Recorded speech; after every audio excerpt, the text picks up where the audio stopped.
operate and still conduct essential businesses of the Metropolitan government. Before we move on with the meeting, the governor's executive order requires a motion to proceed electronically. Staff would solicit a motion to proceed electronically at this time. Okay, so we have a motion to proceed electronically. Is there a second? Second. That sounded like Mr. Lawless. It was. Any discussion? Then we'll vote. Start with Mr. Lawless. Aye. Pepper. In favor. In favor. Carpenter. In favor. Davis. In favor. I'll vote in favor also. That passes unanimously. In order to convene this meeting pursuant to the executive order, board members are participating remotely, and we're encouraging members of the public to submit comments in support or opposition to the board electronically at bza@nashville.gov. We extended the deadline to submit comments, and any comments received by 12 o'clock noon yesterday, Wednesday, June 17th, were provided to the board for consideration prior to the hearing. Any comments received after 12 o'clock noon yesterday will be read into the record. Additionally, we set up a voicemail box for members to leave a message to the board on any case called on today's docket. Any messages that were received will be placed for the board today. I'm here at the Sunny West Conference Room at a station that has been set up for anyone who wishes to address the board. Additionally, board chairman Dave Taylor is here. Social distancing measures have been implemented. For these public hearings, the board reviews the correspondence submitted in support of and opposition to the cases. The board also reviews correspondence and recommendations from other government agencies in preparation for the hearings. In today's hearings, staff will present the site plans, maps, photographs, and other documents that comprise the case record. At the conclusion of the staff presentation, the appellant will present his or her case to the board. After the appellant's presentation, if anyone is here wishing to speak in support of the appeal, they may do so. If any opposition is present, the board will then hear from those parties. After the opposition presents its testimony, the appellant will have a period for rebuttal. According to the BZA rules, the appellant has 5 minutes for presentation if no opposition is present. In contested cases, the BZA rules will allow 10 minutes for each side to present testimony. Should the appellant wish to provide rebuttal testimony, the appellant should reserve some portion of the allotted 10 minutes.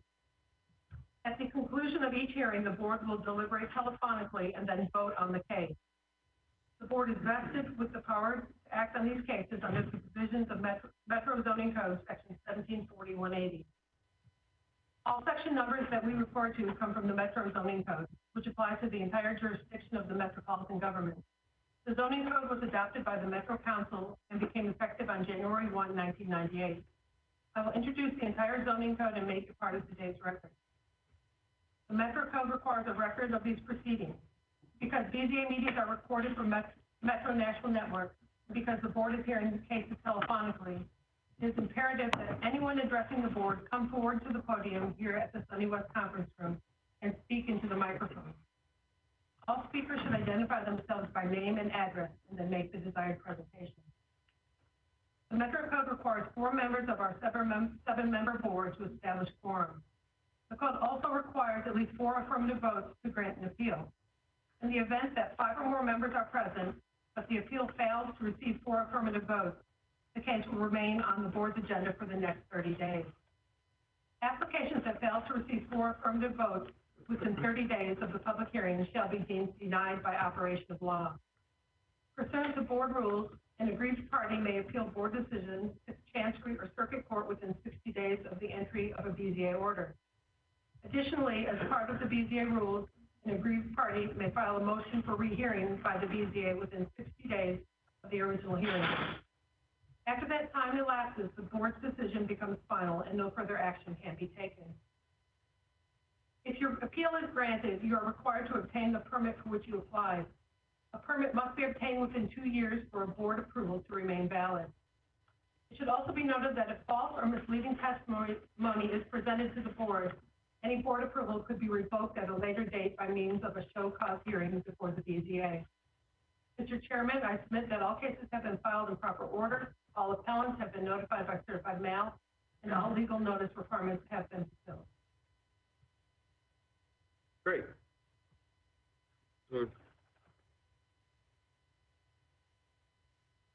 move to the consent. Mr. Chairman, I do have some preliminary announcements regarding deferral Okay, and withdrawal. awesome.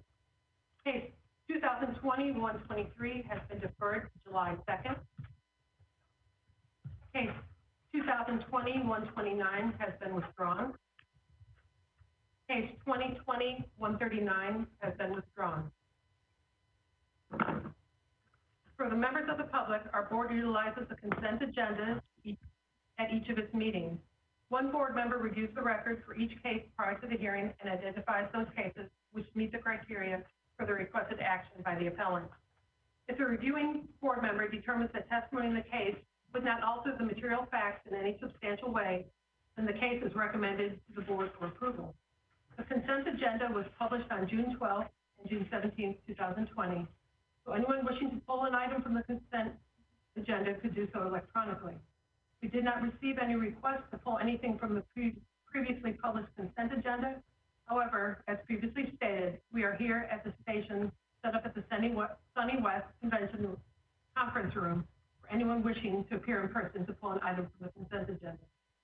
We'll enter into the record those cases that have been so recommended, and if anyone is here in opposition to one of the cases identified for the consent agenda, we will remove the case from the consent agenda and hear it in its regular order. We have two cases on the consent agenda today. Case 2020-127, located at 1466 Bell Road, is a request for special exception to construct a cultural center. Is there anyone here in opposition of case 2020-137?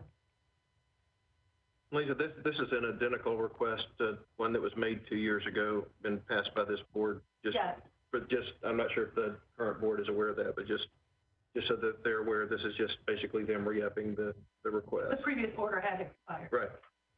Next case, 2020-142, located at 5005 High Valley Drive, is a variance from the 120-foot minimum front setback to construct a single-family residence. The applicant is requesting a 65-foot front setback. Is there anyone here in opposition of case 2020-142?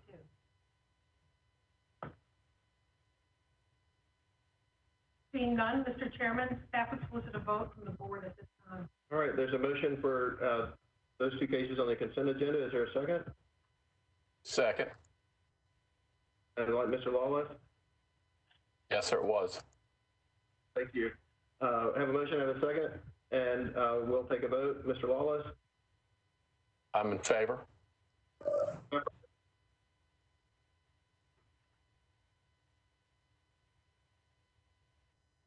Mr. Pepper? In favor. Mr. Eaton? In favor. I'm in favor. We're still having a little trouble hearing you. Ms. Davis? In favor. Is that any better? It is.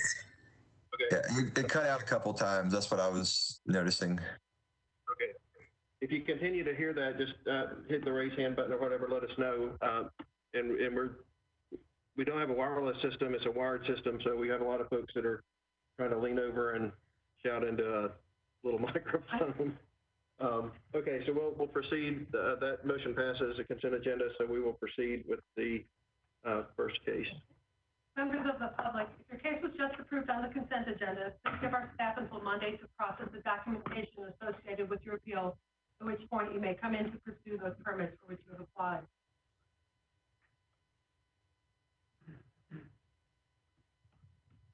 Mr. Chairman, before we move on to the case to be heard, we'd like to take opportunity to recognize any elected officials. I don't believe any council members are present today. Absent of any other announcements, Mr. Chairman, we're ready to proceed with the case to be heard. Great. Case 2020-088, located at 1311, 1315, and 1313 2nd Avenue North, was previously heard on the 521 docket and failed to receive 4 affirmative votes and was deferred. Case went before the board again on June 4th, 2020, where it failed to receive 4 affirmative votes. It's within the 30 days of the hearing date, and the staff would solicit a vote at this time. All right, board members, this is a case where the motion on the table was to deny the variance, and it was held up in votes 3-3. And so I'm just going to ask, and if you would show by, or if you would press your raise hand button if you have any interest in changing your vote, do so now. Otherwise, we'll assume that the vote is still at 3-3 and thus not having the 4 votes in order to pass. Is there anybody present that wishes to change their vote? All right, seeing none, that motion is still held up at 3-3 and will expire after the 30-day window. Okay, first case. First case to be considered today is 2020-093, located at 2416 Eastland Avenue. This is a variance request from the maximum living area and footprint for a detached accessory dwelling unit. Is the applicant here? Is the applicant? All right, if you can come up to the front and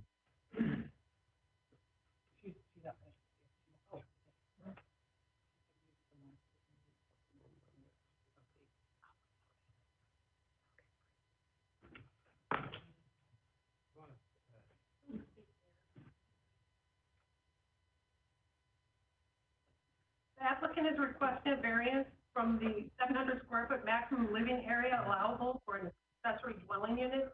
They also are requesting an increase in the maximum footprint of 1,000 square feet. The request is to use an existing detached structure which has 1,055 square feet. all right, if you would state your name and your address and tell us what you're asking and why you're here.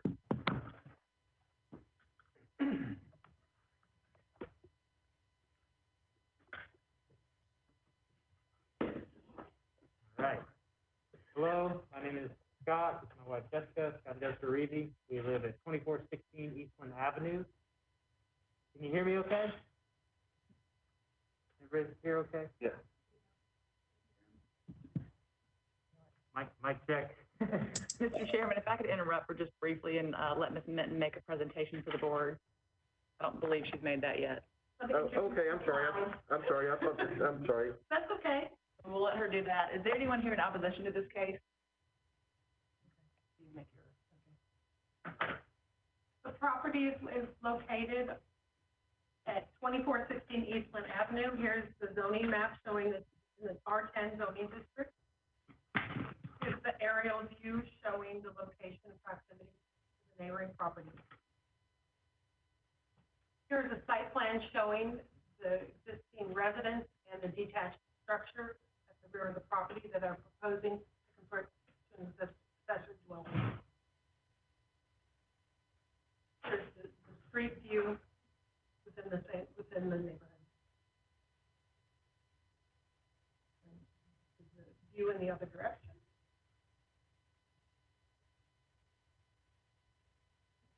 You may proceed. Thank you. So Scott and Jessica Reevy, we live at 2416 Eastland.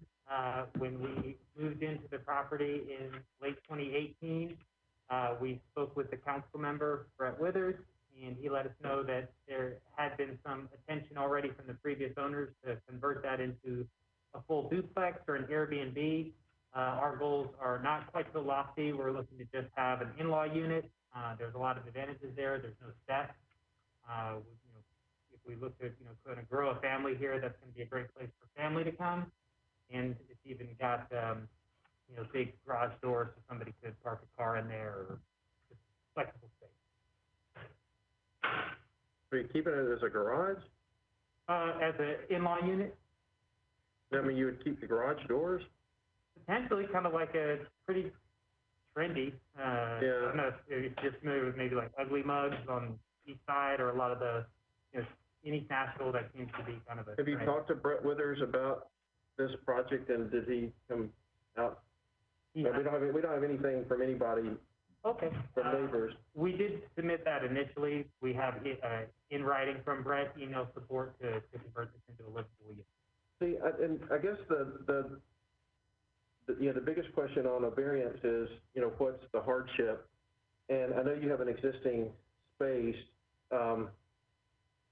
and my biggest issue with it is that, I don't really have an issue with you converting the building, but you're asking for 350 more space than your neighbors would get, because you are, because that's what the variance is for. And so, you're basically saying, because I have an existing structure, I want 1,050 square feet. And so part of the reason that I was a little bit was asking about the garage doors is that, to me, you have a site plan that you've proposed, which doesn't show that. But what I was really interested in is why you need the 355 extra feet of space, and is there not a way to convert this space and have, a screen porch or something that basically is not air conditioning or livable, but yet lets you take advantage of the fact that you have an existing structure? Okay, I want to make sure I'm understanding correctly. So when we are filing for the hardship, it is because the existing structure is large and it exceeds the amount of space that is allowed. Am I understanding that correctly? Right. So you would not be able to build this, if you had no garage there now, you would not be able to build this as a day do. Okay. You would be allowed 700 square feet of living space, and I think maybe, I don't know how many square feet of footprint, but you're exceeding the footprint and you're exceeding the living space. And so what I'm asking is, and the only hardship is the fact that it's there. And so I'm asking, is there a way to create a design, or to basically, for me to recognize, you have a building there. Is there a path, and I don't know how my fellow commissioners feel, but my thought was, I don't know that there's a hardship that would allow you 50% more space than your neighbor, but if you were to design something that basically reflected the living space limit at 700 and kept the rest of the under roof spaces unconditioned, but a porch, then that might be something I might consider. Now, I can't speak for everybody else, but that's when I looked at the case, that's where that was the thought, was why do you have to have 1,000 square feet of living space? I understand why you want to keep the roof. So that would present significant extra cost for us, from what it stands to frame out just a box, as opposed to creating another box within a box, would significantly increase our, I'm sorry, I don't know if you can hear me okay. Yeah. Would increase our cost. So that would be prohibitive as well, along with, trying to shrink the structure. We're throwing ourselves at your mercy here. We want to do what's right and what's equitable for our neighbors. But if I'm hearing correctly, we would be adding another parking structure or something unfinished within the garage itself. Is that what you're saying? Well, I was, and I have a hand up, so let me just tell you what I was thinking, and then I'll call on Ms. Carpenter. But no, I was just thinking that you have a square box, and how do you limit that box to 700 square feet of area conditioned space, and whether it's a screen porch or something else, then that looks at it again. I might be more willing to consider that request than this, but let me ask Ms. Carpenter to ask her question so that you can get a sense where everybody else is. I have potentially two questions. One is for the applicant. Is the primary residence, is it currently a duplex or a single family home? Single family home. Okay, so my second question is for anyone from the codes department. So this is zone R10, so technically there could be a second dwelling on the property. And I looked at the chart in the zoning code, and it seems that the maximum building coverage is 40%. I think the garage with the existing garage with the principal dwelling is probably less than the maximum building coverage. So if you were to tear down the garage and rebuild a new structure, it probably could be larger than this existing garage. Would that be a reasonable or is that a reasonable, am I making a reasonable assumption there? A second house, this property is duplex eligible, which means 2 residential units. In lieu of is requesting an accessory dwelling unit, which is limited to the 700 square feet of living space. In lieu of building an accessory dwelling unit, they could in turn build a second residence, a second house on the property. It would have residential house setbacks, which are a little greater than that of an accessory dwelling, but you would not be limited to the 700 square feet of living space. And they would have, I think they would have plenty, looking at their site plan, they would have more than enough lot area to do that with a house of this size. So is that's, Thank you. am I understanding?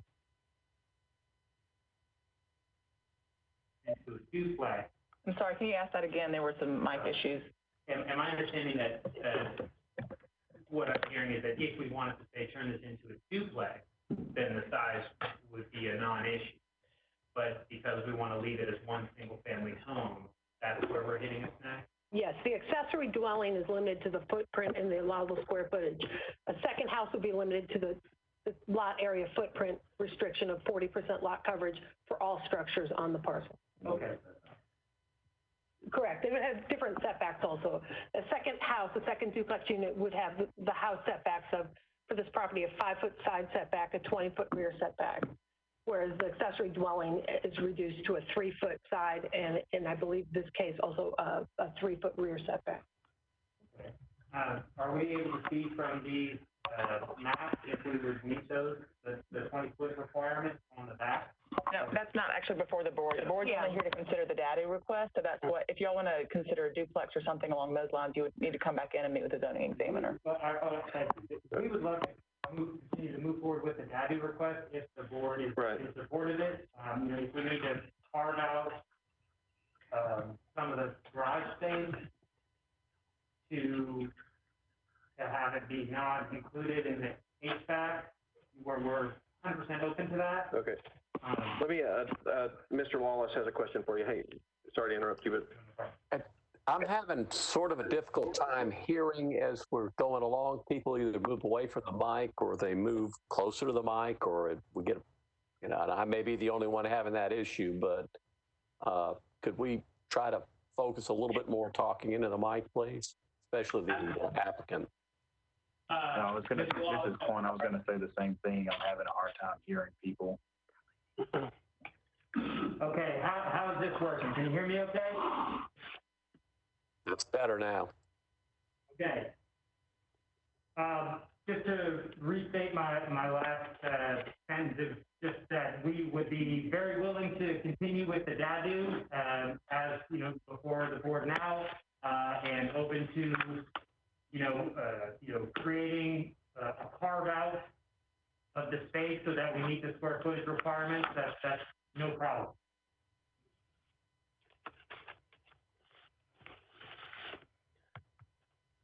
Was there any other questions from the board at this time? Mr. Lawless, did you have another question? Well, it's not so much question is I guess I'm looking for clarification of what we're being asked to do. We've got one application in front of us and we're morphing into something else that may not be before us. And I guess I'm looking more for direction from somebody. Well, and I may have confused the issue, but they're asking to build a 1,050 square foot dado, and they're allowed 700. And the reason is because they have this existing building they want to convert, and so I may have been well, I know I was the one that caused that to morph a little bit, saying that I would be willing or was more willing to consider smaller livable space with them using the existing building to still be a dado. Mr. Newton, you had a question or a comment? Yes. Well, I was just going to ask the applicant, I didn't see any documentation in the board packet, but have you talked to your neighbors about this? Are they amicable? Are they, aligned with your thoughts on this? Did they have any objections? I didn't see in the board packet. Thank you for the question, and that is a great one. The neighbors are fully supportive, as is the council member. We have no issues whatsoever. Our neighbor is drumming all day and night. He is not worried about what we are doing. Mr. Wallace? Is that what's before us? I mean, it sounds like this needs to be pulled back and resubmitted for what is now, what it's morphing into. And I'm not meaning to be sort of picky, but as it stands, we've only heard two things. We've heard it's too cost prohibitive for them to change it to comply, and that they don't want to do it that way. And that's going to have a tough time moving forward. So. Well, they just said that they would be willing to consider that they'd rather us vote on a day due. And you know, my only thoughts are, I mean, we as a board, we can approve it as requested. And I was hesitant and was just trying to push back to see just where their limits were and would they be willing to consider something that might be a little more comfortable for me. And maybe not, you know, there may not be 4 votes, and they said that they would be, but there may be 4 folks that think that the request as submitted is fine too. And so I was just trying to get a sense of if we were going to put criteria on this, would that be acceptable and you know, in a way that we could get a resolution today. Ms. Davis? Mr. Chairman, in response to your inquiry, sort of gauging where the board is, I don't see a hardship for as the request is presented, but I am more inclined to support your proposal regarding bringing them more in a line and closer to the code. Okay. Thank you. Is there any other questions for the applicant at this point? Did you have anything else to add at this point? The only thing that I would add is just first thank you for all your consideration. When we moved into this property, there was practically a forest growing off of the roof of this back thing. The structure was, you know, borderline dilapidated, and we've just slowly been able to make minor improvements, and we're just asking, you know, for support for this dad use and not introduce extra costs for us, but just kind of allow our family to just move forward with this existing structure that we kind of, you know, inherited with the property that we are using as our single family. So thank you very much for your consideration. Mr. Newton, do you have a question? Yeah, sorry. I guess my question would be here is you mentioned the garage doors and how they were staying. With this, are you making any exterior improvements to this building other than that would affect your setback or anything, or is it literally within the footprint, or are you replacing the garage doors per se with glass or something like that? At this point, leaving the garage doors was a question of cost. Leaving them represented no additional cost, and there's 2 big garage doors. If it would please the council, we would be happy to close that up.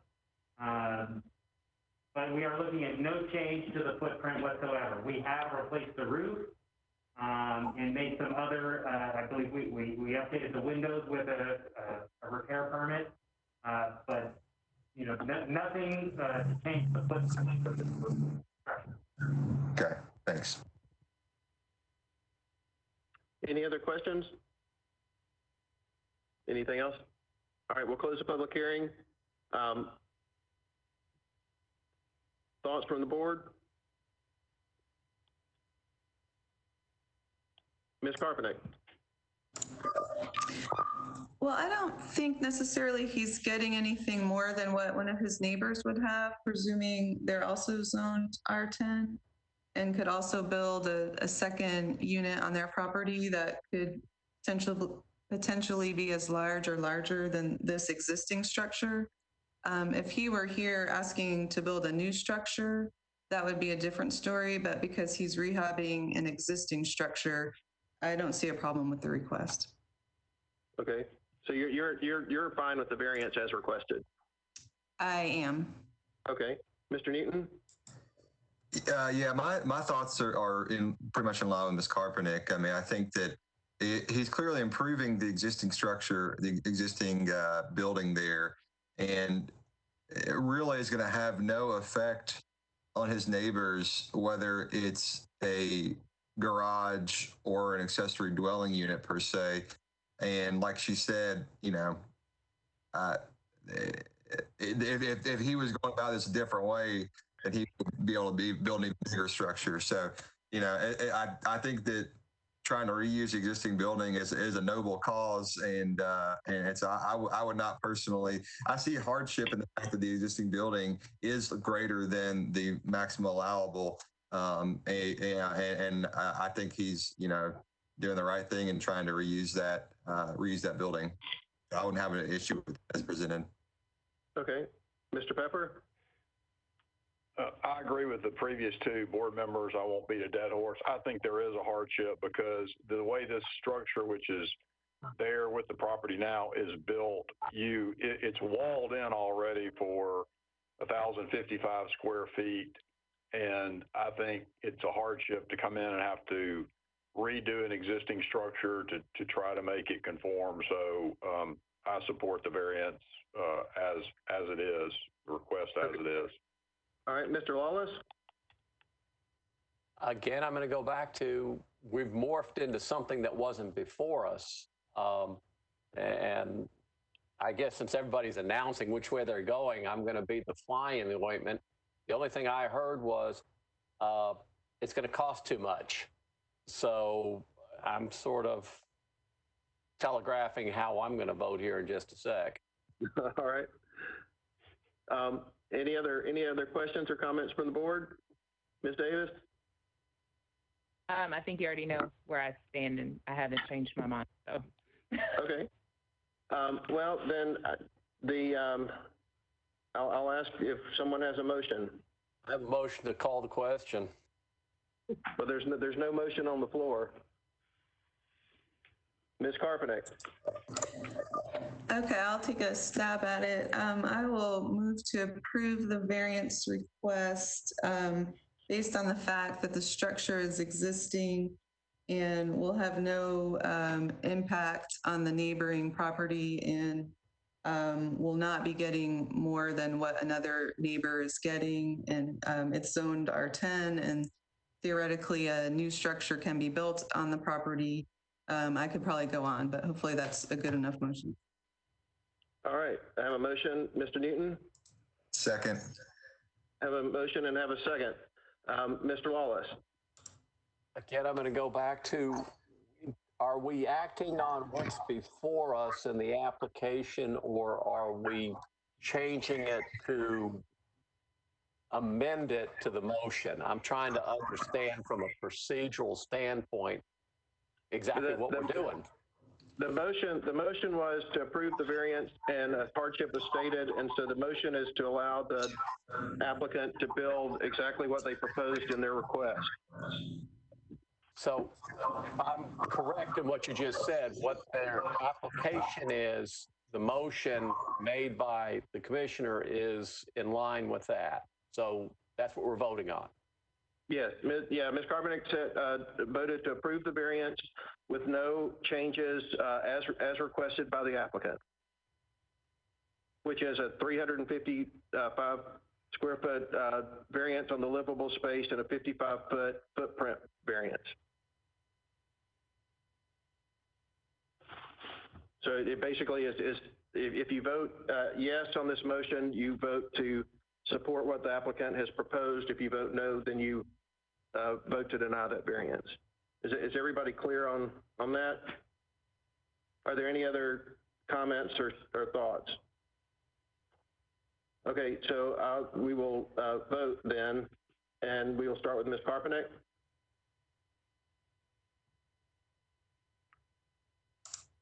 Oh, I'm in favor. I'm sorry, my mic was off. Sorry, Mr. Newton? In favor. Mr. Pepper? In favor. Mr. Lawless? Against. Ms. Davis? Against. All right, and I'm going to vote in favor based on the recommendations of our two architects, and so that motion passes 4-2. Good luck. Next case. The next case to be considered is case 2020-120, located at 5216 Smart Drive.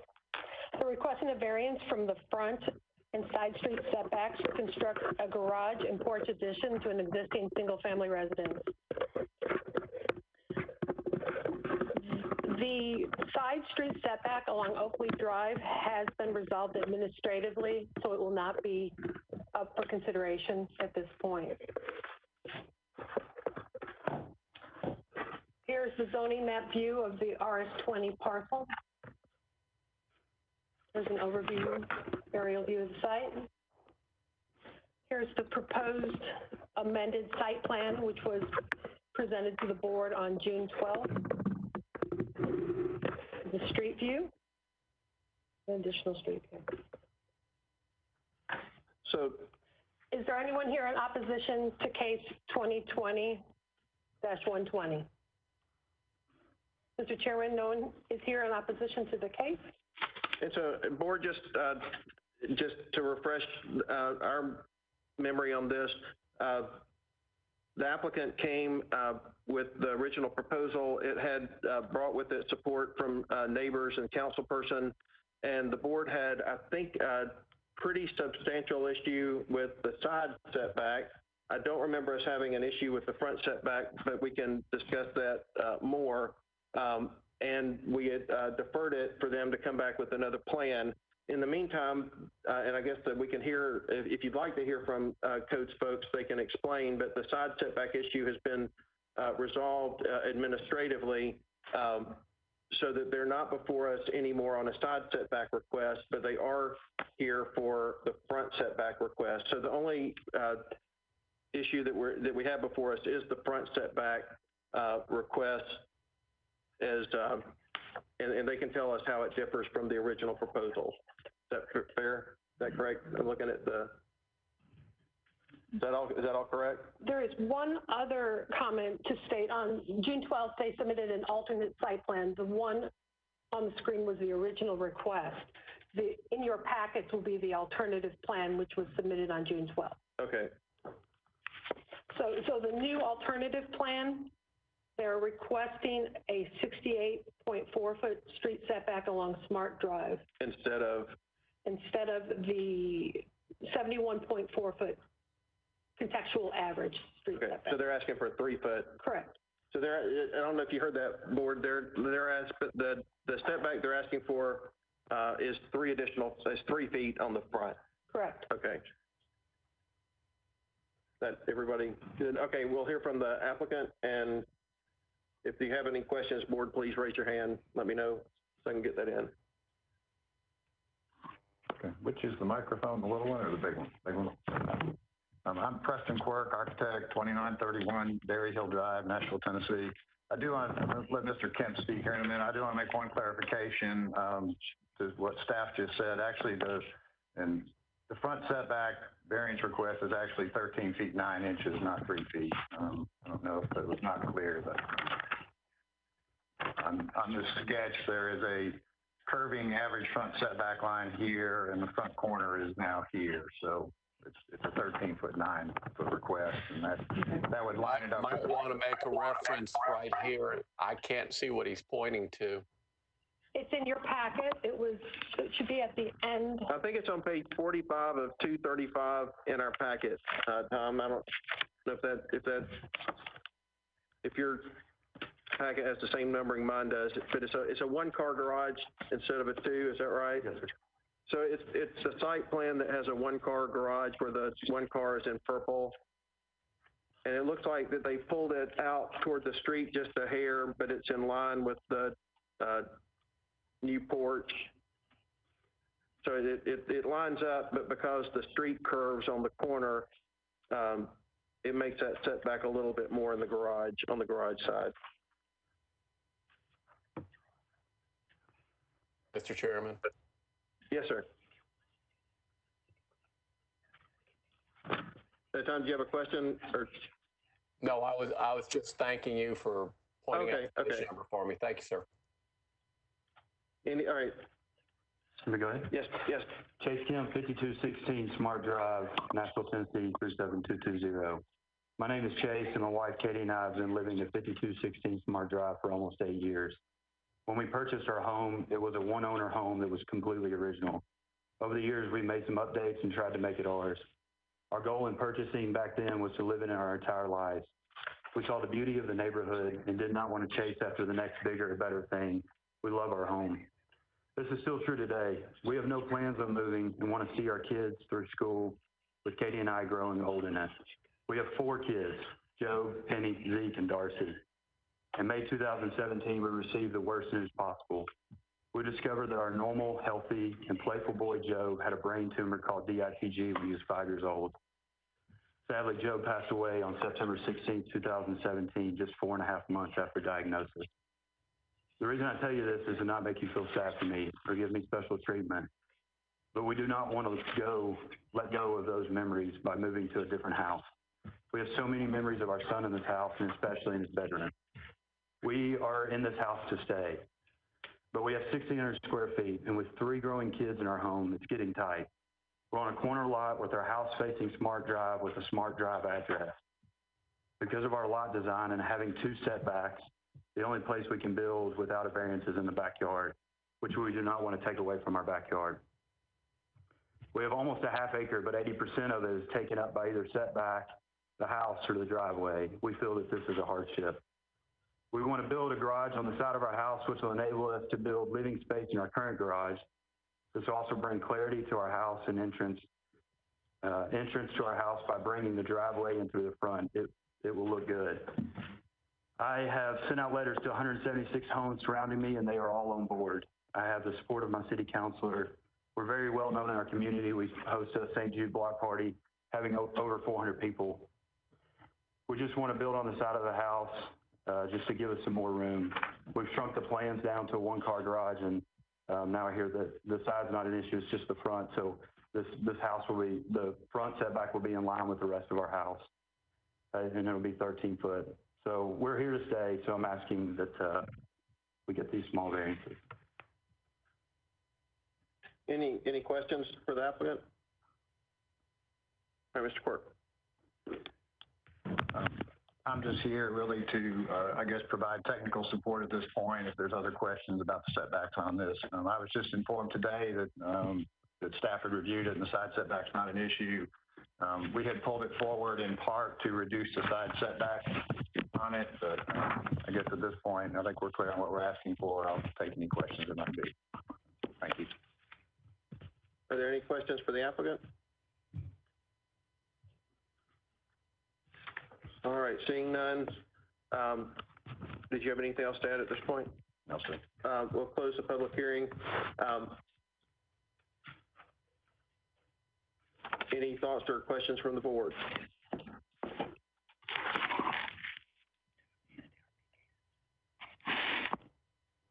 Mr. Newton. I would think that, you know, if they're not going out beyond the existing front of the house, and I don't have any issue with the setback, I think they presented a hardship in the fact that they do kind of have such a high percentage of their lot is taken up by the setbacks, and the fact that the fact that the existing house is in front of the setback, and that's kind of part of it too. So I think that's a sufficient hardship for me. Okay, Ms. Carpenter? If you would make that a motion, I would second that.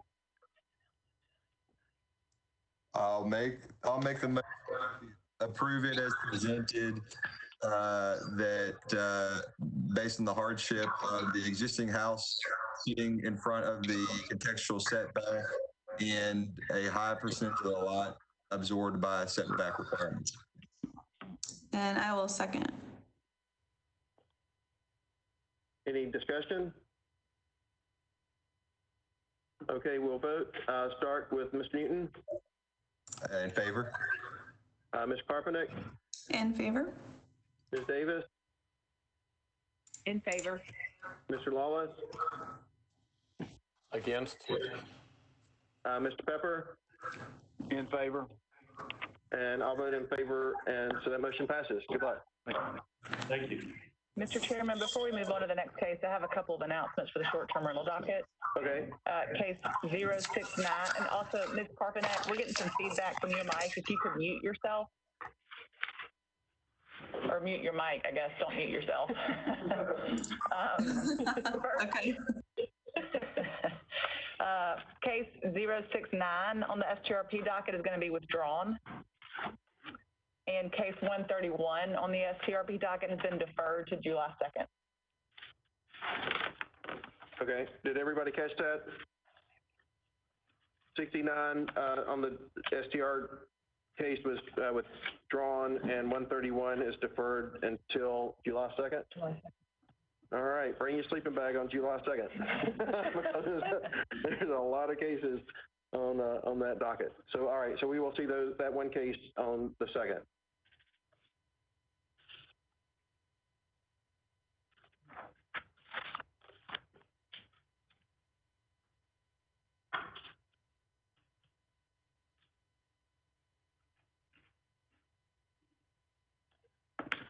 The next case for consideration is case 2020-138, located at 4 25th Avenue North. This is also notated on some of the applicant's documents as 1627 25th Avenue North. They have the same map and parcel number, although the addresses on some of the documents do not match up. They are requesting a variance from the 33.4-foot contextual front setback requirement to construct a single-family residence. They're requesting to use a 10-foot front setback. Here's an overview of the zoning parcel, zone RS5 single family, an overhead view of the property. Here's the preliminary site plan provided by the applicant. Street view, alternate street view. Is there anyone here in opposition to case 2020-138? Mr. Chairman, there's no one here in opposition to case 2020-138.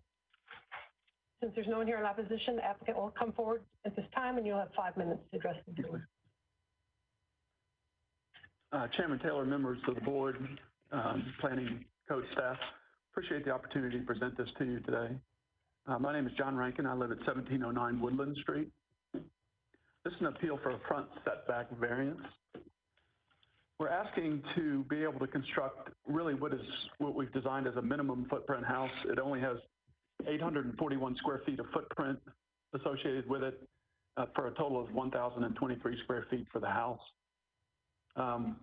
We have a hardship in the fact that we have 3 utility lines crossing the property, a rather large storm drain in the middle, and 2 sanitary sewers on the outside. Of course, our goal is, as required by stormwater, Metro Water and Sewer, to stay clear of those lines 10 feet each way. So what we're asking for is to be able to build a minimum house there. Obviously, our hardship is that the majority of our property is crossed by utility lines. Oddly enough, there's an existing footing there from a house that, if you look through the code's history on permits, was built over the utility lines. There's also an existing water meter and an existing sewer tap there from that house. It was demolished in the early 80s out of disrepair. The other I thought is that this is at a dead-end street. If on this view you have of our proposed site plan, the lot that's just below is 1625 25th, and that is the last lot on the street. It's also owned by the same owner as is applying for this lot. So it's not as if this would disrupt the flow of the street, considering it's essentially the last parcel on the road, having the same ownership as 1625. So that's our request. We really have pushed the envelope back as far from the street as we can to where we're within a couple inches of the sewer easement. I guess the thing I didn't understand on this site plan that we see in front of us now is that it looks like that driveway is 20 foot, and it looks like it's essentially square, and it looks like that Unit A proposed residence is already 20 feet back from the property line. What am I missing on that? Because I see where you say 10-foot front setback, I see that, but I don't see house there. It looks like it's driveway. That's the square that's 29 by 29 is the house. Right. So I don't know why the surveyor noted as Unit A, but it would be the house. Right, but I mean, but where it says Unit A, and I'm not caught up on Unit A or B or whatever. That dark gray triangle is that says Unit A there. It just seems like it's 20 feet back from the property line. Why do you need 10? It's 10-foot front setback. If you notice the arrow from the front, the road is going vertically up and down. Now, I understand that, but where it says 10-foot front setback, is that the property line? From the property line. So what is the 20 feet is the width of the drive. I understand that, but what appears to be the property line on here, as you're saying, is not the property line. I see a gray road, then I see a little bit of white. We don't have a sidewalk dedication. Well, that would be the resulting line. Is that sidewalk on your property, or is it in the right of way? We'll have to build it. That's a That's not the question. Is it on your property, or is it in the right of way? It will be on our property, and we'll have to dedicate. Well, that's what I'm saying. If it's on your property, it seems like you're further back than 10. This building is further back than 10 feet. If it's drawn. It'll be 15 feet from the current right of way. We'll have a 5-foot dedication for the new sidewalk. But it's still 20 feet from the existing property line. No, the existing property line will be 15. Well, this doesn't make any sense to me, so I'm not sure how. I don't want to again be dead horse beating. But Logan, Ms. Newton, could you maybe help us out? I have a question that. I'll do my best. Yeah, I'm in the same boat, Mr. Taylor and Chairman Taylor, and so let me ask it this way. I see a arrow with a keynote that says 10-foot front setback. It's got a dashed line there. Okay, so it looks like the house that you have shown is about twice as far from the property line as that line is. Is that the applicant would agree with that? That's my question. I understand what you're saying now. The arrow that it's pointing to looks like twice the width of what a sidewalk would be. No, I'm not talking about a sidewalk. I know, I'm just saying in terms of scale. It looks like it's about 20 feet from the road. Well, the house is set, it appears that the house is set back from that 10-foot setback line. Is that correct? It looks like that on this plan here, yes. Okay, so but you're saying it wouldn't be like that. It would be, the house would be built at 10-foot front setback? It's a good question. This is drawn by the surveyor, and he said the furthest from the most we could be from the street would be 10 feet. So whether he drew this right or not, it's a terrible question, but I do know that what Clint Elliott told me was that we only had 10 feet from the right of way to the house available for our footprint. Yeah, and I guess from my perspective, I think I'm going to need more clarification because, to me, I think there's a hardship on this property, but what you presented, and it may be impossible to go 33 feet back from the property to build a home, but to me it presents is you could go at least 20 feet, and this is what this says, and I don't see the need for 10. And so, just because you give the sidewalk the right of way it's still your setback, it's still your property line, and everything to me about this says you can go further back than 10 feet, and is that how? Chairman Taylor, if I could just interject, it may be that when this was drawn and submitted to me, that they wrote the wrong number there. I would ask for 20 feet at this hearing if we can do that. If I could ask for 20 feet setback, I believe the way you've read it is a way that no one has ever looked at this, and I believe we've gotten 20 feet from the right of way. If we could ask for that, I'm so sorry I read it wrong before I came. Yeah, but is that I mean, you've always said that this is what you're going to build. I don't think anybody's doubting that. I'm just having a tough time with this plan because, like I said, that driveway looks like it's a square to me, and that dotted line that's on the other side of the sidewalk appears to be the property line. And that is correct. I now can pull it up on my phone, and that square is 20 by 20. It seems like that you've drawn a house that's 20 feet from the property line, and you're asking for 20 feet instead of 34 or 33.4. And so that's where I was going. Was did 10 seem too much? 20 may be more reasonable to me. I don't know about the others, but thank you. That is what I'm requesting. I'm sorry. It's been drawn wrong on the plan. We're asking for 20-foot setback. Okay. Is there any, Mr. Lawless? Hey, I'm going to be beating the horse a little bit now. It seems like what we have presented to us, we've got different addresses. We've got a site plan that's not correct. I think maybe they could reload it and bring it back to us with a little clarification correctly. Well, I think he may have misinterpreted the. I mean, I'm not trying to pick on anybody, but I'd like to have what's in front of us. Mr. Lawson, on the address, it is addressed as 1627 25th. When I submitted it to Ms. Shepard, the Metro parcel viewer shows it as 425th, and I don't know why. So she loaded it up as 425th.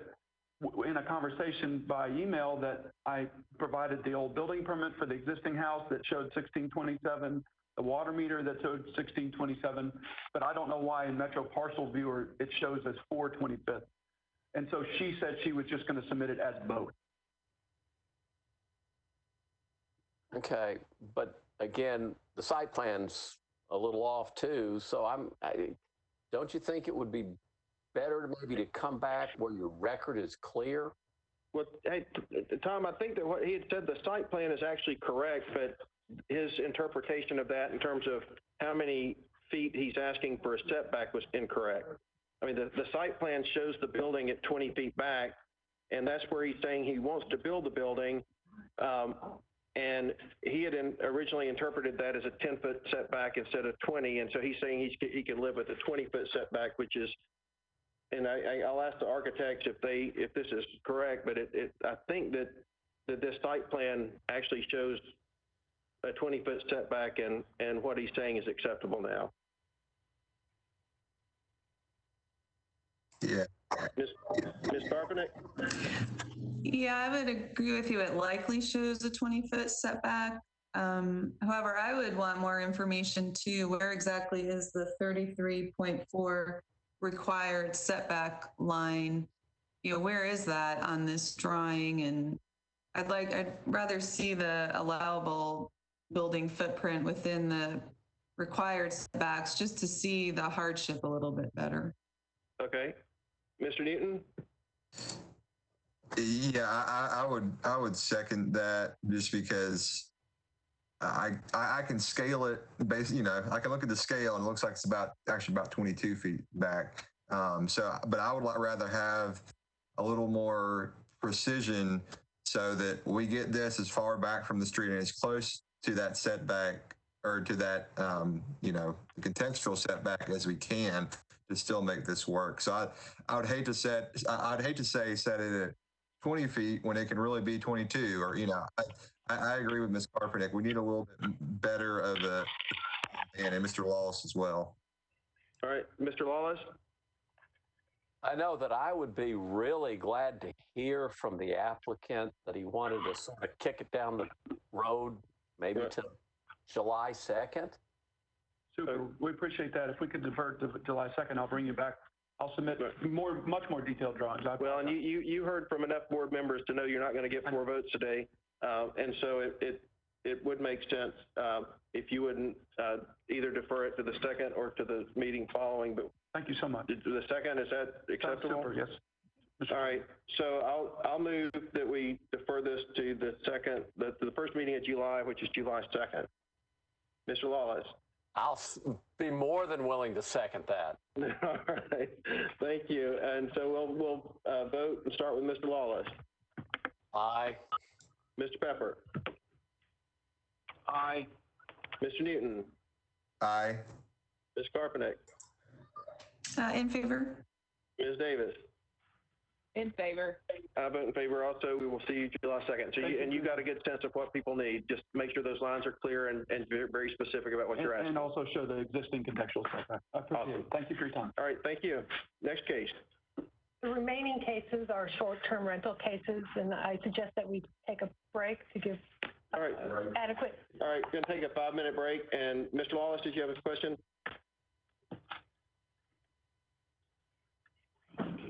No, all right.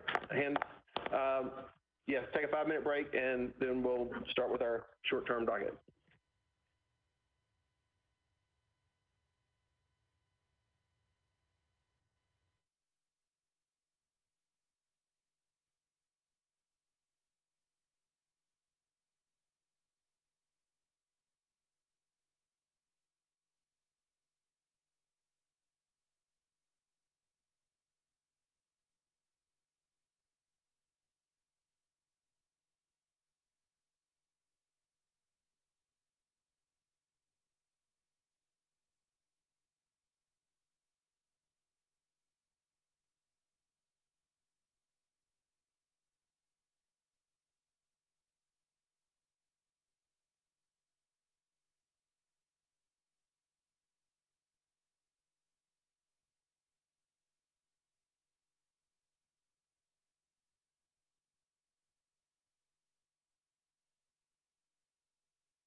Present. Mr. Pepper? Here. And Mr. Lawless? I'm still here. Awesome, great. The whole gang is still here, so we can proceed with the short-term rental docket.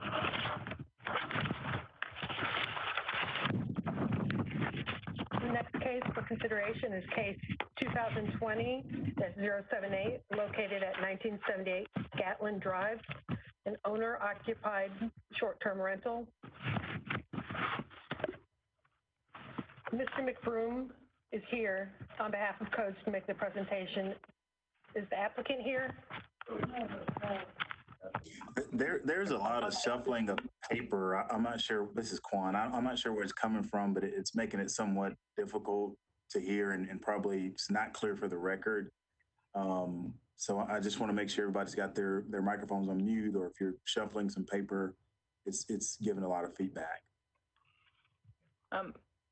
Board members, on this particular case, the applicant has made the request. In your packet or some documents, some written comments that the applicant submitted. She specifically requested, given the nature of the pandemic going on, that the board consider her written documents in lieu of her appearance. That's something we have let applicants know that they can do under the current circumstances. So in your board packet is some information from her that she would like y'all to consider in lieu of her appearance. This is 78? 78. Correct.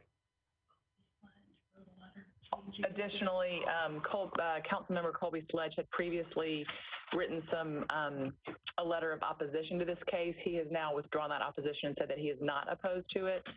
So that all happened today, and so we wanted to bring that to your attention. Councilman Sledge is no longer opposed to this particular case, and there are documents in your packet that she has requested that y'all consider in lieu of her appearance. So that being said, Mr. McBroom will make the case on behalf of staff, and then you can discuss the case based on what she wrote. Good afternoon, Board. This is for advertising and operating a short-term rental with an expired permit. On December the 10th of 2018, an owner-occupied permit was issued. On December the 10th of 2019, the permit expired. February 11th of 2020, notice of violation was sent by Inspector John Phelps. On February the 12th, 2020, a host letter was sent. February the 14th of 2020, advertisement was removed and BZ appeal was filed. There were 6 documented stays after the permit expired, no documented stays after the receipt of the notice, no other documented complaints, and no other actions were taken. Any questions for Mac? All right, and the applicant is not here, but has presented all the information we have is in the packet is what we have. And there's no opposition, so I'll go ahead and close the public hearing. Any discussion?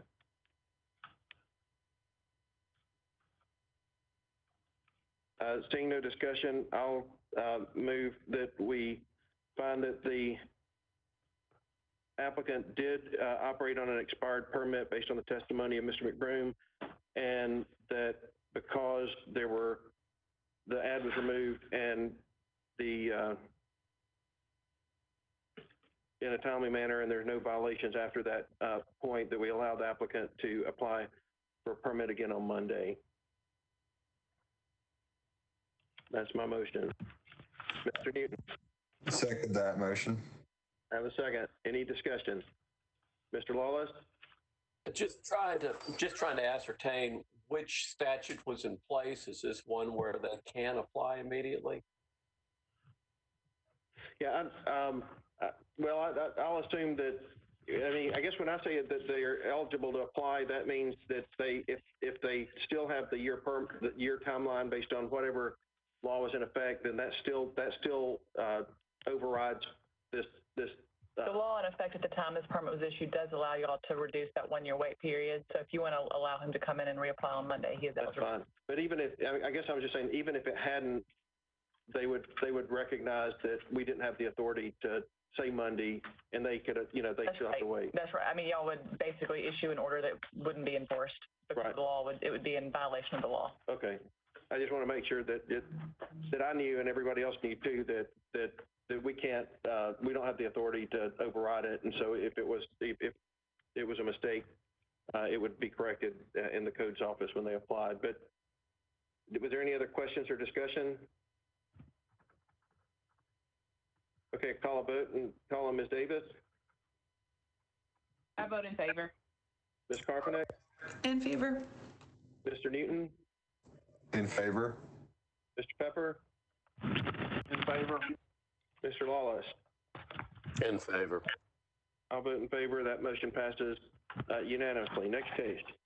The next case up for consideration is case 2020-090 for property located at 1805B Fatherland Street. It is a owner-occupied item A appeal challenging the zoning administrator's denial of a short-term rental permit. Mr. McBroom is here on behalf of codes to make a presentation. Again, this is advertising and operating a short-term rental property with an expired permit. On December 7th of 2017, an owner-occupied permit was issued for the detached accessory dwelling unit, and it was renewed in 2018. On December 7th of 2019, the permit expired. February the 11th of 2020, notice of violation was sent by Inspector John Phelps. And on February the 12th, 2020, host letter was sent. At 14th, the advertisement was removed, and the BZA appeal was filed. 8 documented stays after the permit expired, none of which occurred after the receipt of the notice. There were no documented complaints on the property, and there were no other actions taken. Is the applicant here? Is the applicant here? All right, if you would come and state your name and address and tell us kind of, I know why you're here, but if you had any issue with the timeline that Mr. McBroom presented, or if that sounded accurate? That does sound accurate. Yes. Okay. And I'm Tracy Ford, 1805 Fatherland. Okay. Mm-hmm. And then you didn't rent anything after you removed your ad on the 14th? No, I February? did not. As soon as I talked with him and understood what was happening, I took the ad down. Okay. Mm-hmm.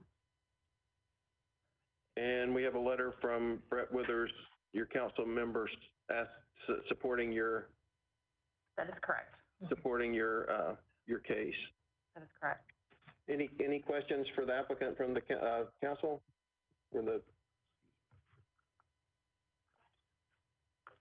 I apologize. I read the notes for the wrong case on that. Let me just go through the correct case notes on this. I apologize. Advertising and operating short-term rental with an expired permit. December the 7th of 2017, owner-occupied permit was issued. That's correct. It is 1805B. That is, B is the statute. Well then, I think you. yeah, that was the correct. Okay. I apologize. Okay.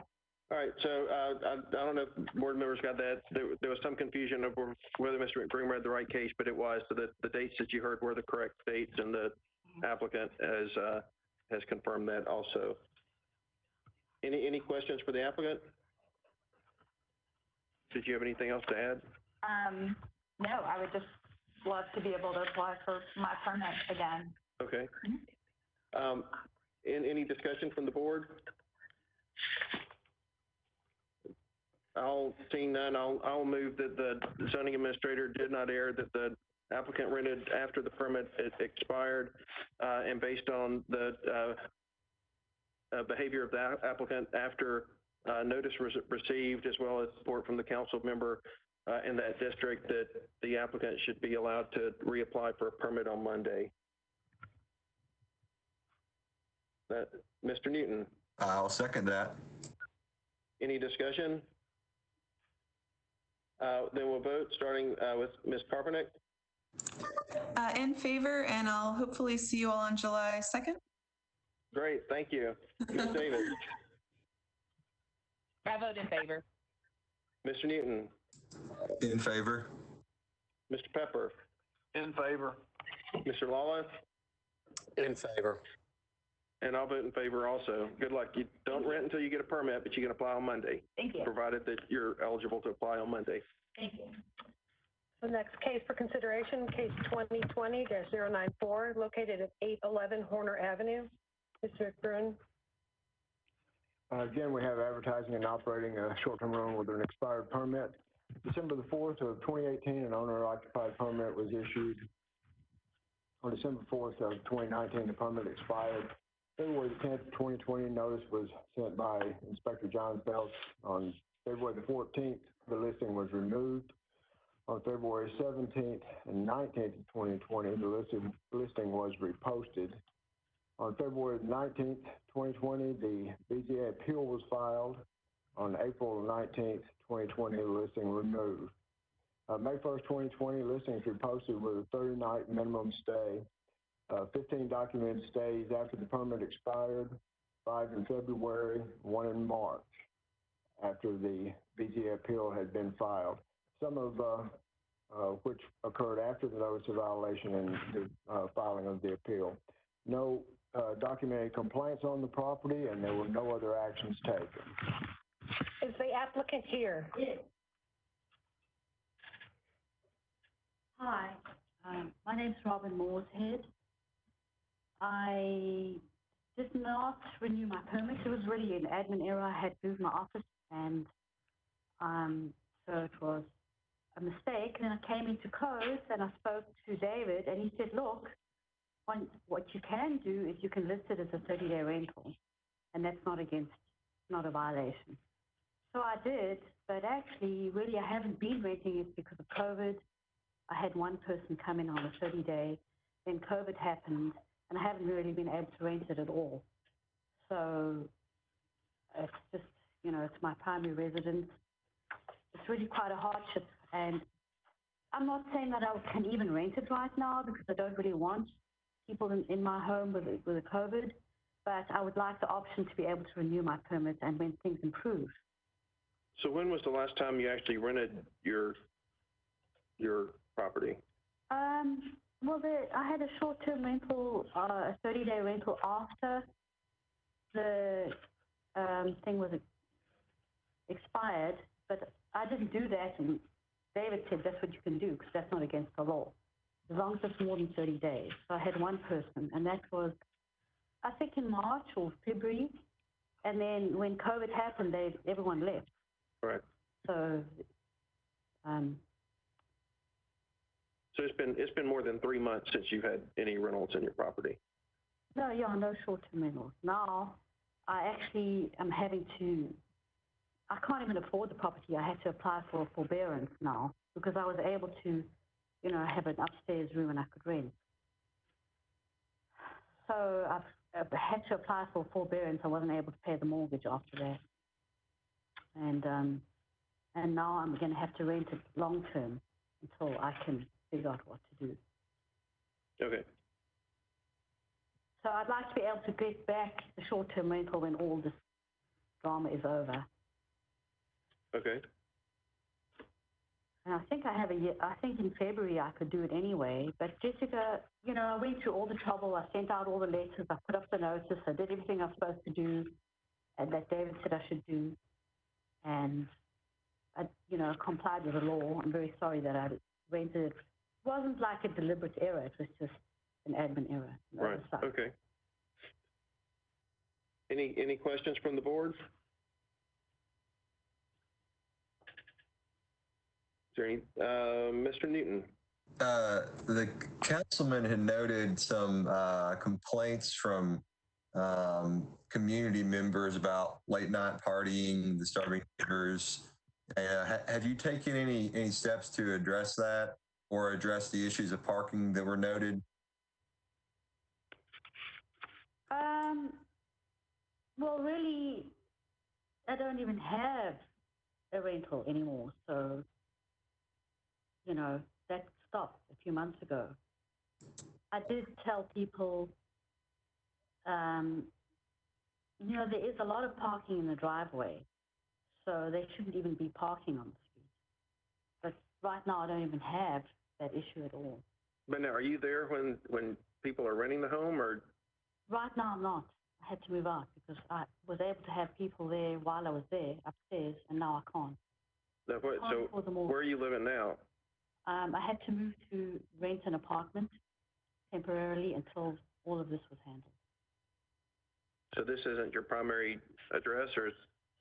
Well, right now it isn't because I can't live there because I can't afford the mortgage. So I had to get a cheaper place and just rent it out. So somebody's renting the whole home now? Yeah. Until this is over, until I can get my short term and move back. Okay. Yeah, I didn't hear you say that before. So I heard you say that you had a room upstairs that you were going to rent and that you thought you were going to have to rent it out, but you didn't say earlier that you'd moved out. And well, now I have to move out because the problem with the room upstairs is it doesn't have a proper kitchen. So it's fine for an Airbnb in the short term, but it doesn't work for a long term. So I had to just let the whole house be rented until I could handle it. Yeah, Mr. Lawless? Okay. I'm got myself a little bit confused with the applicant's comments. First off, she doesn't remember when someone stayed in the unit for 30 days. Is that correct? Yeah, no, it was in March. Like after I lost my okay, so in March, sometime in March, you had someone do a long term. Now, if I'm not mistaken, COVID really cranked up sometime in March, I guess. Yeah. And then they had to leave because they couldn't even finish their rental. They left. They had to go back. Okay, so they left, and now you've moved out of your house that you couldn't afford, and you're living in an apartment somewhere. Is that correct? Until I can move back in. No, that's not what I asked. Answer the question, please. So you've removed yourself, so you're no longer living in the house. You're living in an apartment someplace. The house was empty for quite a while, and then I just moved. Okay, the house was empty. Were you in the house? I'm not meaning to pick at you, but I'm trying to understand what you're telling us because it's conflicting. After all this happened, I moved out, and I thought I need to try and get a long-term renter, but it took me a long while to do anything because, you know, with COVID going on, no one wanted to do anything. And so I thought, let me try and sell the house. I couldn't sell it. I went to the bank. I applied for forbearance. And now I've got someone that can rent it while I sort out the situation. Okay. I mean, I've been put in a bad position by what happened with COVID and not being able to Airbnb. And now I'm kind of like, I'm going to move back to the house, but I can't move back until I can get an Airbnb permit and until I can. Well, wait a minute. You can't move back into your residence because you're living in an apartment someplace, but you can't move into your residence because you don't have an Airbnb. Yes, because I can rent out the top, but that's just that was one of the ways I was being able to afford to live there. And right now, I can't afford to pay the whole mortgage without having the help of the Airbnb. But you're paying rent in an apartment. No. You're not paying rent. Money, it's a lot less money than paying for the mortgage in my house. And I've got some people to stay in my house and help me pay the mortgage, but I'm still short. Do they have a lease? Yes. How long is their lease? Well, I had to give them a year lease. So, I mean, basically, I have to do this, go back when they finish. Well, and I guess the question to me is, if they have a year lease, when did their lease start? May. If their lease, so they won't be out until next May. Mm-hmm. I know, So, that's why. so you're not going to be able to. It's kind of silly, but I've gone through this whole process. Everything changed. I had to move. And I spoke to Jessica and I said, well, should I come to the meeting at all or should I just leave it? And she said, well, you've gone through all this. Get back your permit and, you know. So you're not going to be able to rent this short term until May. It's just silly. This is not something I planned. You know what I mean? No one planned COVID. No one planned that all this was going to go wrong. If that hadn't happened, I mean, we couldn't even have a meeting. Couldn't even have a hearing. So I just went, well, what do I do? How do I save my house and move forward? And so I called my bank. I put it on the deferment, moved out, took 2 months to get someone in there, and now they wouldn't do a short-term thing. I don't even really know. Like, it doesn't matter, actually, because I would apply when I moved back in. All I was wanting is the option to do it because I went to all the expense. I spent $300. I sent out all the letters. I did all that, and I just wanted to resolve the issue. Maybe these girls will leave early. But right now, I had to give them a year lease. But I could go back to them and say, look, I want to move back. You know. But I don't have the option because I can't rent out the top room. Ms. Davis, did you have a question? No, I didn't. I'm sorry. Okay. It's a complicated situation, but it's not really my own doing. Like, no one expected the world to fall apart when it did. Okay. I'm just doing the best I can. Understood. Any questions for the applicant? Did you have anything else to add at this point?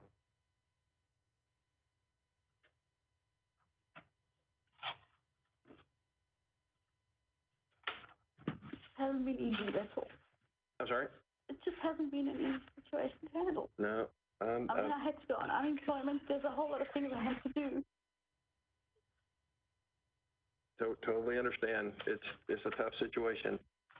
And so I don't even know what, when can one really safely go back in the house, Airbnb, it's just like, what do we do? Okay. So I'm trying my best to do all the right things. All right. Thank you. Did you have anything else at this point? No, I just want the option to be able to do this. And as things improve, I can go back to the girls. They can find another place. Okay. My daughter's going to go back to that school. My house is zoned for. So, the kids have been off school. So we're coming up for the new year. And I have to think about how I'm going to handle that too. Okay.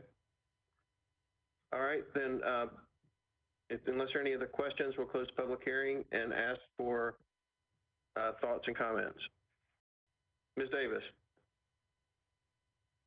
I am very sympathetic to the applicant's situation, but it just seems like there's a lot of sort of conflicting testimony, and it doesn't really sort of explain how we got here. So without any other compelling evidence, I am more inclined to support the applicant reapplying after anywhere between like 9 months to a year, just because it's unclear about the renting history and everything else and what her actual intent is with the property and her permit. Mr. Lawless. I tried to elicit some information that would explain the inconsistencies that I heard. maybe it's because, unfortunately, the profession I practice, but yeah, that was an awful lot of inconsistency, and I believe Ms. Davis actually espoused what I thought. I might have actually gone out a little further on the reapplying. It just doesn't ring true. And I'm sorry, but I didn't hear anything compelling to go in the other direction. So sometimes you hear compelling evidence to go the other way, not this time. Any other thoughts? Or a motion? Mr. Lawless.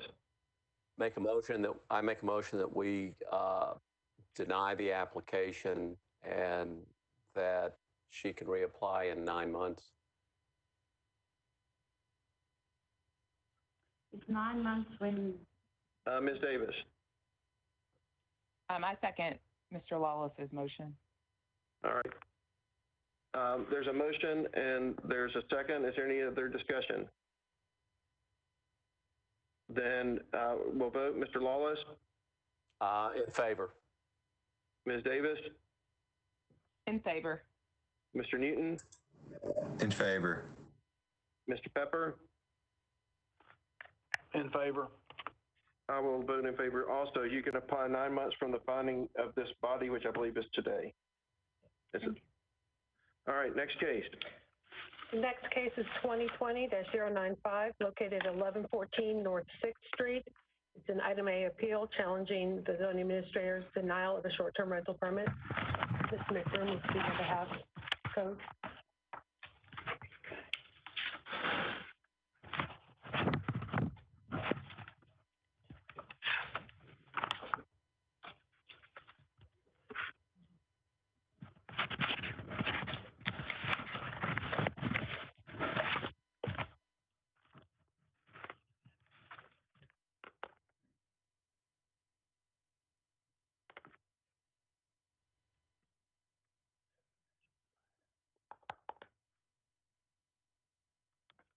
Is anyone here for case 2020-095?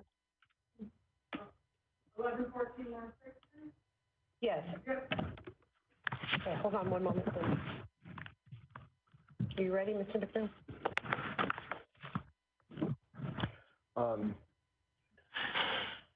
On June 20th of 2017, the permit was issued after review by planning, by which it was determined that the use is permitted in the SP. So this is permitted in this particular SP. On July the 23rd of 2018, the permit was renewed. On June the 20th of 2019, the permit expired. February the 6th, 2020, notice of violation sent by Inspector Campbell Paget. On February the 13th of 2020, the advertisement was removed, and it was removed and reposted several times. The 15th reposted, 25th removed. On the 26th of February, a BZA appeal was filed. On February 28th, the ad reposted. March the 2nd, the ad was removed. April 22nd, the ad reposted. On May the 7th of 2020, the ad was removed. On May the 26th of 2020, the ad reposted and remained posted as of June the 15th. There were 6 documented stays after the permit expired, 1 documented stay in March after the receipt of the notice of violation and the BZA appeal was filed. There were no documented complaints, and there were no other actions taken against the property. So there's evidence of it being posted, but none that it was rented other than the one, you said the one in March? That's correct, sir. Okay.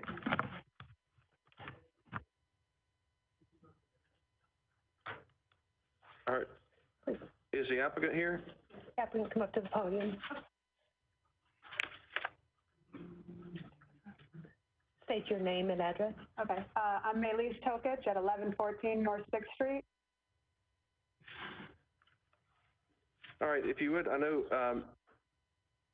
do you have any explanation why the ad kept coming up and down? Yeah, I didn't understand when I was taking it down I was thinking I was taking it down for good, and I was putting it on sleep, and I wouldn't know that it was not up until I would get like a message from someone wanting to book, and I'd have to message them and say, sorry, we can't book this. I don't know I don't remember anything being booked in March. It shouldn't have been booked at all in March. I don't know what showed up for that, but the last booking that I have that we had was 2 nights in November 2019. But I do know it keeps coming up, and even up to yesterday, I had to take it down again because I can't figure out how to turn it off completely. I just know how to make it sleep, I guess, for a little bit.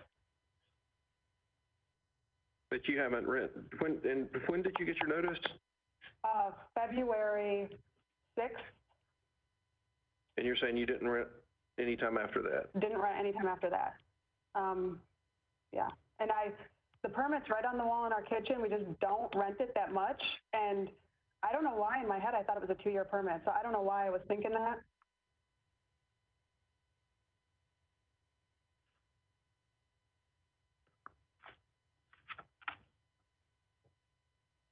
Are there any questions from the board?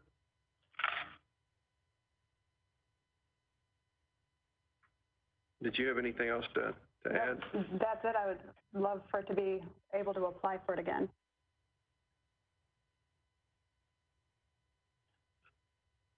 All right, so we'll close the public hearing. Any thoughts or questions?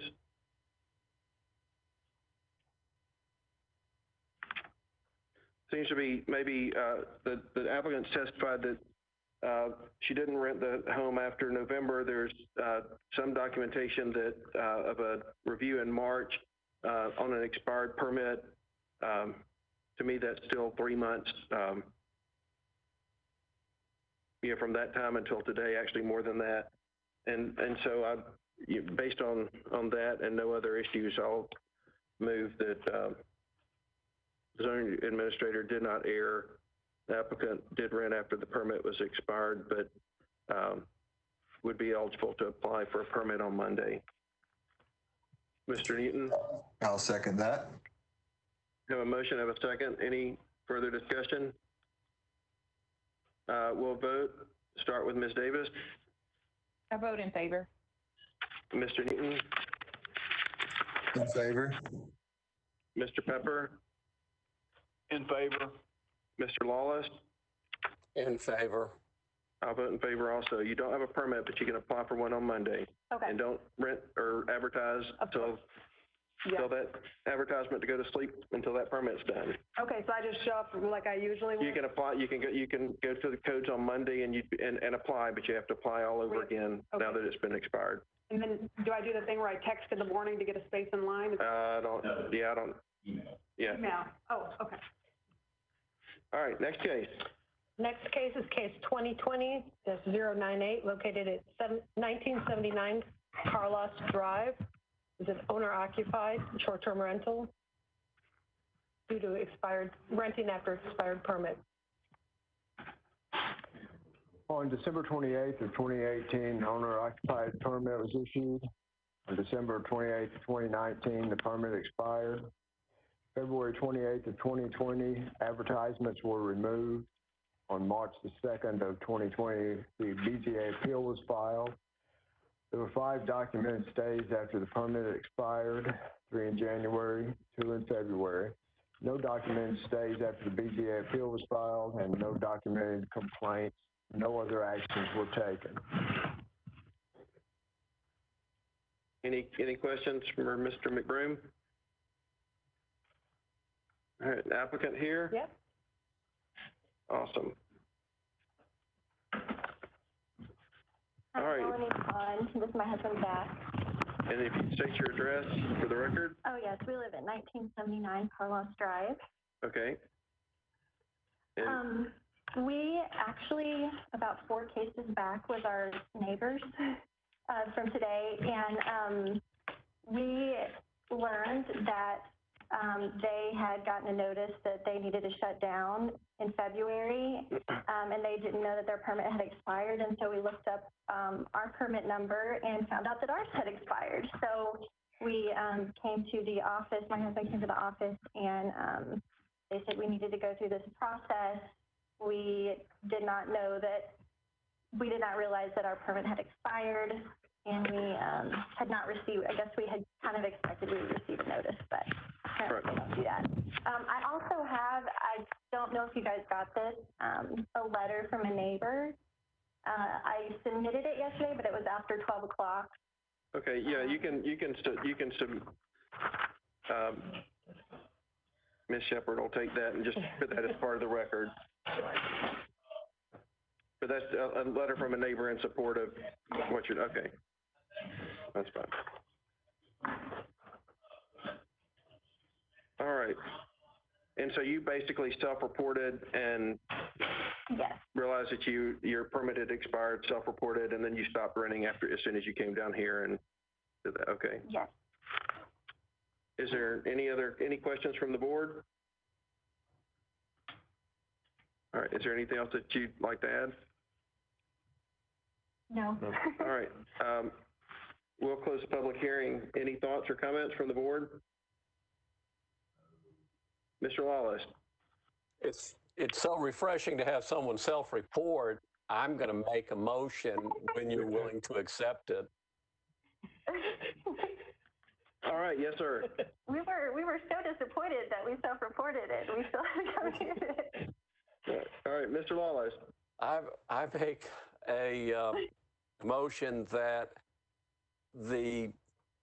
there was no error on the part of the administrator. However, based upon the totality of the facts and the self-reporting, that the applicant be able to reapply on Monday. Have a motion, and is there a second? Mr. Newton. I'll second that. Have a motion and have a second. Any discussion? Then we will vote. Mr. Lawless. Aye. Ms. Davis. In favor. Mr. Newton. In favor. Mr. Pepper. In favor. I'll vote in favor also. You can apply again on Monday. Best of luck. Thank you very much. And I don't see anybody else in the audience. Case number 107. Next case number is case 2020-107, 3118 Long Boulevard. Mr. Chairman, John Michael, Zoning Administrator, Metro Codes Department. The appellant on that case had emailed us after we sent out our reminder notice, basically the upcoming meeting, and there was an error in the link that we had sent with regard to today's docket. I think there was some confusion based upon that. We did respond to the appellant and Mr. Webb, I believe, to clarify and provide the correct information, but then didn't hear back thereafter. With that, I wanted to be quick to say there was some confusion over the scheduling, over the appearance requirement, or the not present availability. So the staff would be loath to allow the board to proceed with any sort of a denial of the case without us making sure you're fully aware of that. Okay, and then, so did you hear at all about whether they would want to come back the second or? We did not. Okay. With that said, I'll move that we defer this case. I'm sorry, Mr. Lawless, did you have a? No, I was just going to second the motion that I knew you were getting ready to make. Okay.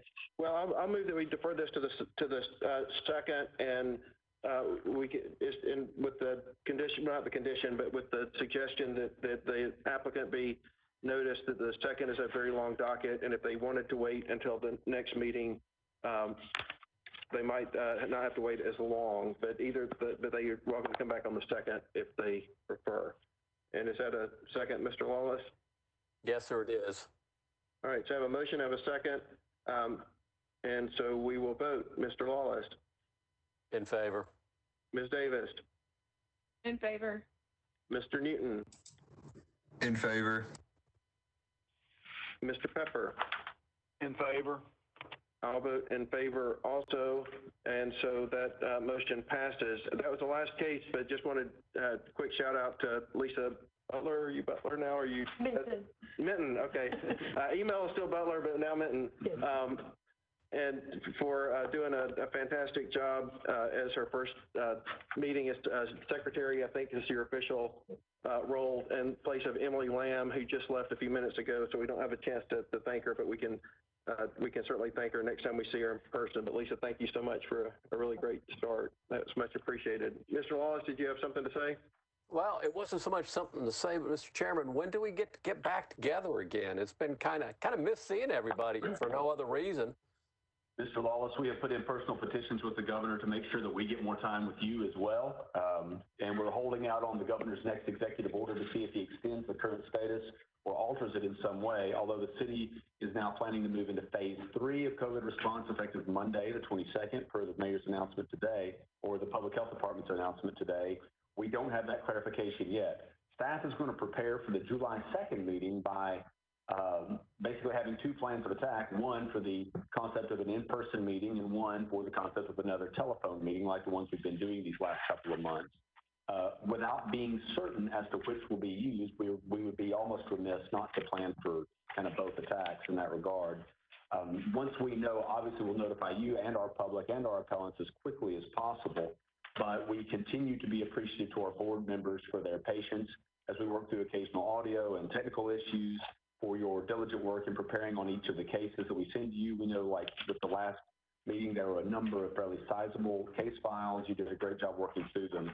Certainly, again, as we know more, we will share more. A reminder, our next board meeting, I believe, this right, Ms. Shepherd, is scheduled to take place at the school board. If, in fact, we do meet in person, that'll be at the school board. If we do not meet in person, then I will lug staff, possibly the chairman and whomever else, to the school board to conduct that meeting with you. Mr. Lawless, one question for you here at the end of the meeting. With regard to that last case where someone was not present, do we understand you are not sending staff out to yell at the appellant and salt their fields for having not been here? I remember that was more the tone last time. Yeah, no, I'm being the gentler, kinder side. I was actually hoping, sir, if you might explain to me some of your previous committee or that you acted as attorney for. A friend of yours, or actually 2 friends of yours that are with the airport authority, asked me to inquire about another group that you dealt with in the past as their attorney, but I figure I'll do that without boring the rest of everybody on this call. We'll look forward to it, Mr. Lawless. Thank you all for your time today. All right, thanks everybody. Hopefully we'll see you on the 2nd, and with your eyes are as old as mine, you will have to find you a mask that doesn't fog up when to your reading glasses, because we'll be a little closer than we are today. But look forward to seeing everybody in a few weeks. And we're adjourned. Motion to adjourn. That is done. We're done. Thanks, guys.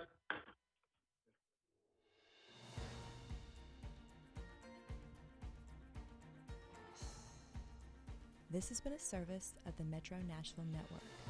If you would like to see this presentation again, or for more information about this and other programs, visit nashville.net.